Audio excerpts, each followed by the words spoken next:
Welcome back, class, to today's Rapid Fire Explainer. I am so thrilled you're here because, well, today we're going to dissect an absolutely catastrophic corporate failure in the real estate sector.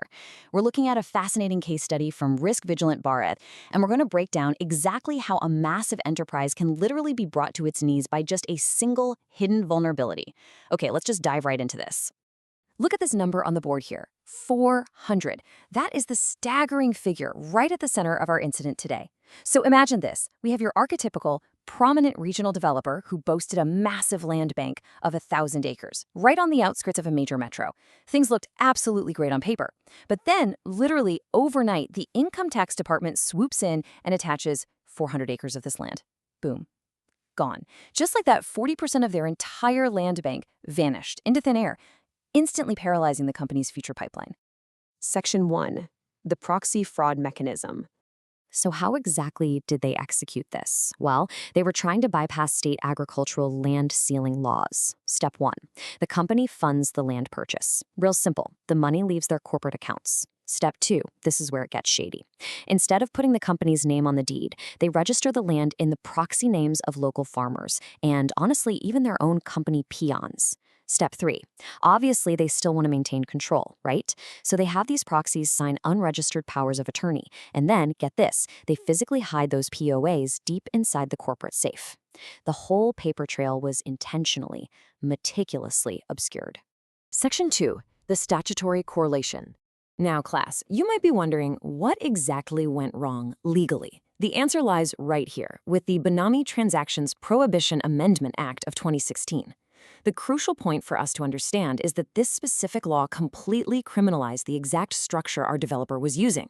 Basically, if you hold property in a proxy name, but the consideration, the actual money, was paid by someone else, that is a Benami transaction. And the legal consequence? It's absolutely brutal. The government is legally authorized to step in and completely confiscate the asset with literally zero compensation to the actual funder. So the developer paid for the land, sure, but because they hid their name, they lose the land and the money. No way around it.